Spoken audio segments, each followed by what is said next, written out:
Shalom, salam sejahtera di dalam nama Tuhan Yesus Kristus. Tetap bersama saya, Pendeta Binsar Sianipar BBS dari Gereja Alkitab Allah Esa. Bapak Ibu sekalian yang saya kasih di dalam nama Tuhan Yesus Kristus, satu-satunya Allah yang benar. Nah, kali ini saya akan membahas mengenai tampar pipi kanan dan berikanlah pipi kirimu. Nah, ayat ini sering digagal pahami oleh para pemeluk agama di luar Kristen. Ya, para pemeluk agama di luar Kristen tuh sering gagal memahami ayat ini. Ya, mereka sering menantang ya, untuk membuktikan, ya, ayo silahkan saya tampar pipi kananmu dan kamu memberikan pipi kirimu, gitu. Dan anehnya, ya, itu tidak dijawab dengan benar oleh para pendeta Tritunggal. Para pendeta di luar sana itu tidak pernah bisa menjawab ini, dan mereka juga tidak mau memberikan pipinya untuk ditampar, ya. Apalagi kalau yang nampar tuh tangannya tuh sebesar gabung gitu, ya. Udah nampar tangannya segede itu, ada cincinnya lagi, cincinnya yang wah, yang ada batunya. Itu kalau ditampar sekali, itu kepalanya pasti melintir. Siapa yang mau ditampar seperti itu? Lalu mereka mengatakan, wah, ayat ini benar-benar bukan firman Tuhan, begitu, ya. Itulah sebabnya, ya, saya menayangkan ayat ini, ya, untuk dipahami, ya, bahwa bukan seperti yang mereka pikirkan, ya, baik yang dipikirkan oleh para pemeluk di luar sana, ya, pemeluk agama di luar Kristen maksudnya, ya, juga oleh para pendeta Tritunggal.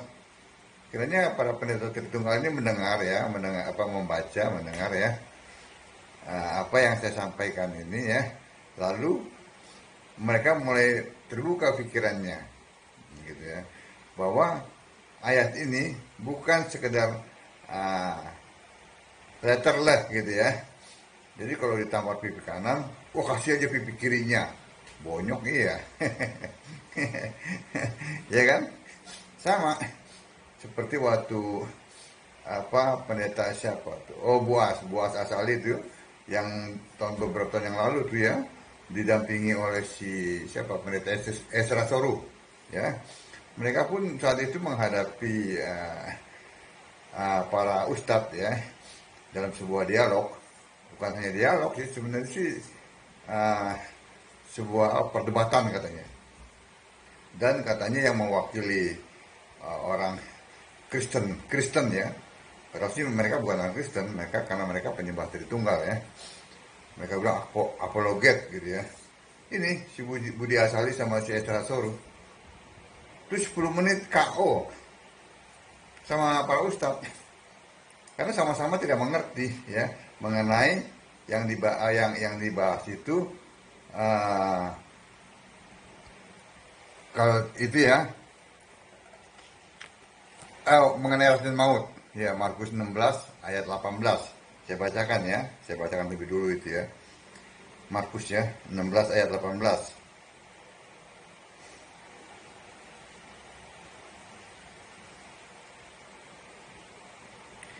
Mereka akan memegang ular, dan sekalipun mereka minum racun maut, ya. Nah, ini yang ditantang oleh para penganut di luar Kristen, ya. Ya. Dan sekalipun mereka minum racun maut, mereka tidak akan mendapat celaka. Mereka akan meletakkan tangannya atas orang sakit dan orang itu akan sembuh. Lalu para ustadz itu menantang kepada si Buas Asali itu, yang kelihatannya wah mantap gitu ya, sama si Esra Soru. Ayo minum racun maut katanya. Ayo minum racun maut katanya. Untuk membuktikan bahwa firman ini ya, tulisan ini adalah firman Allah. Karena si Budi Asali sama Esa Soru pun tidak memahami ayat ini, ya mereka nggak mau minum racun.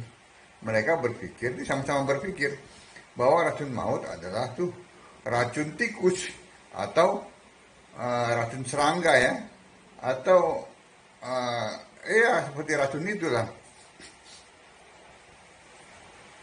Itulah yang saya maksud ya. Mereka tidak membaca ini racun maut, bukan racun ular, bukan racun serangga. Racun maut adalah kuasa dosa. Akhirnya karena si Budi Asali sama Esra Soru ya tidak berani ya minum racun maut itu yang mereka pikir adalah racun serangga. Mereka menjawab seperti ini, oh itu tidak ada dalam teks aslinya.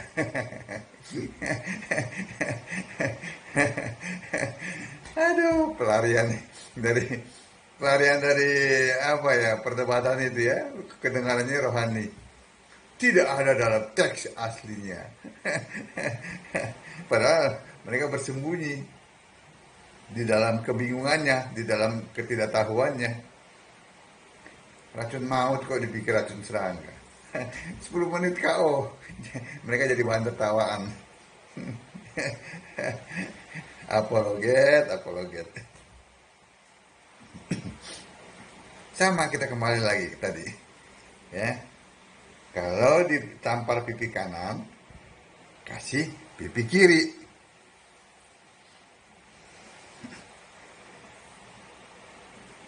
Siapa yang berani ditampar tuh?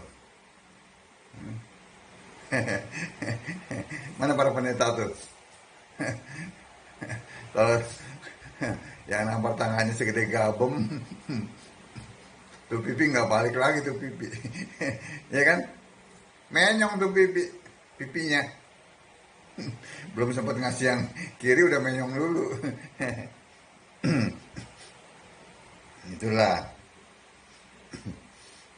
Kita baca dari Matius 5 ayat 39.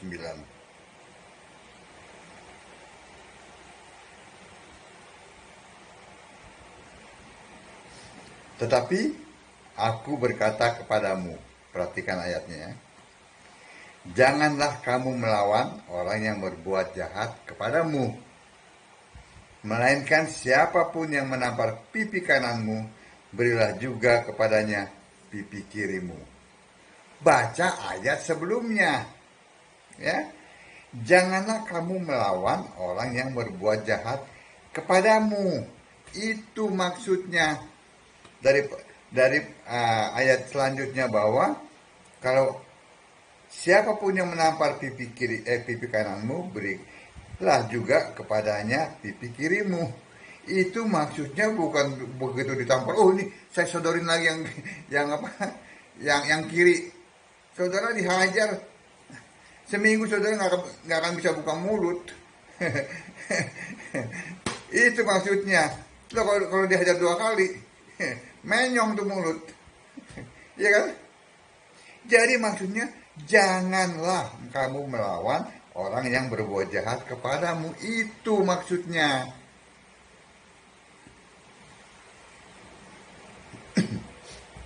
Jadi kalau baca firman Tuhan tuh ya, harus ya menyembah Yesus.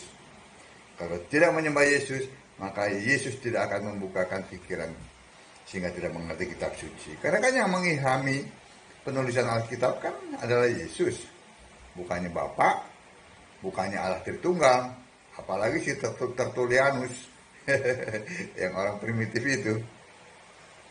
Aneh, orang primitif tuh masih dipercaya oleh orang-orang modern. Berarti lebih bodoh orang modern karena mempercayai pemikiran orang-orang primitif zaman dulu. Orang modern yang gelarnya berderet-deret. Ya kan? Itu.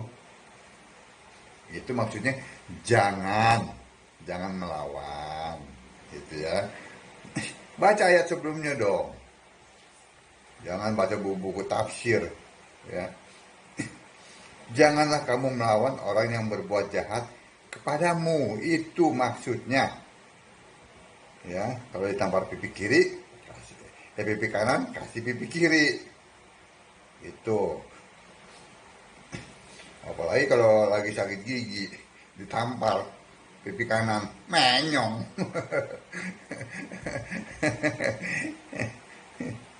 Jadi, sembahlah Yesus, maka pikiran akan dibukakan.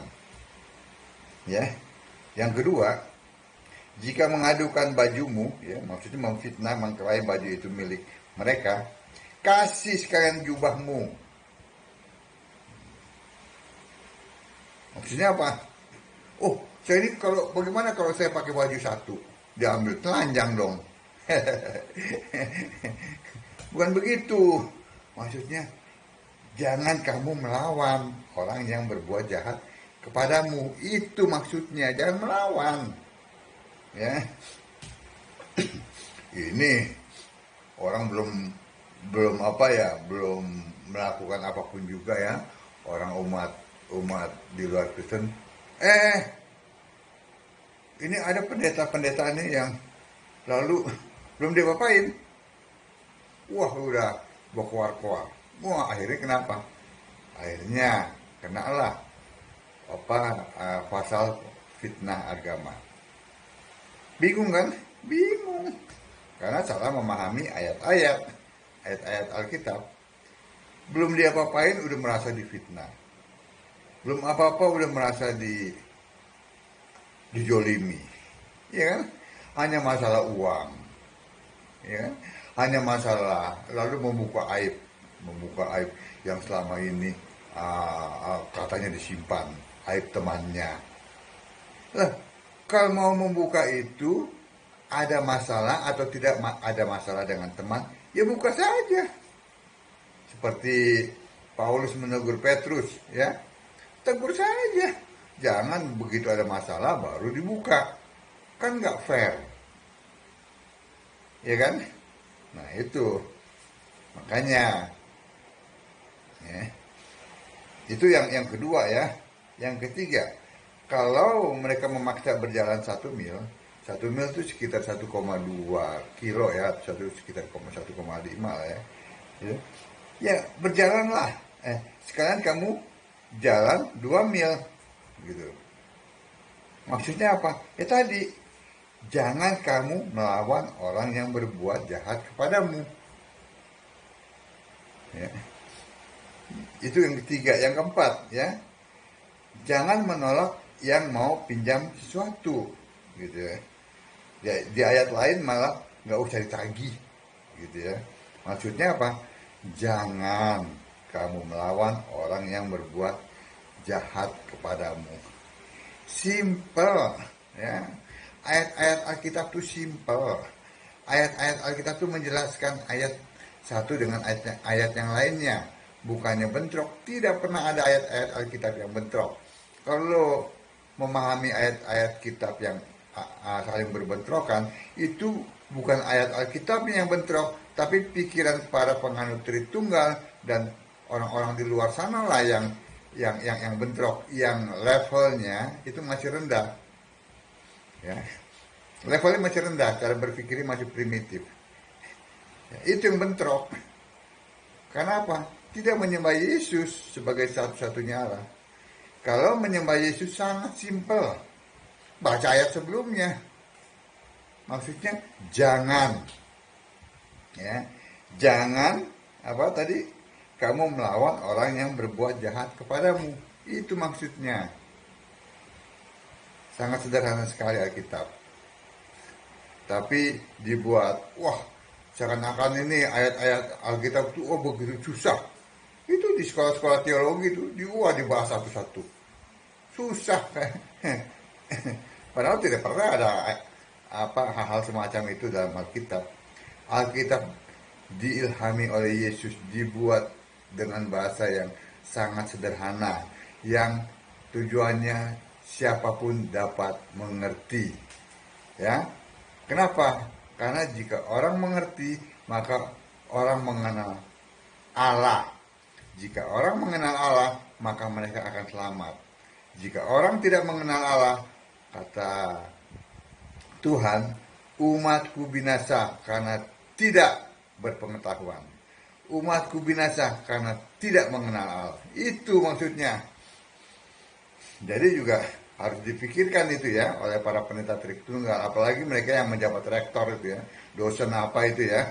Itu mereka lebih banyak menghalangi orang untuk mengenal Allah. Camkan itu. Ya. Kiranya apa yang saya sampaikan ini dengan bahasa-bahasa yang sederhana dapat membuat seperti pencerahan lah ya, pencerahan bahwa Alkitab sangat sederhana bahasanya untuk mudah dimengerti. Baca Alkitab, sembahlah Yesus sebagai satu-satunya Allah yang benar. Maka kita semua akan selamat. Shalom.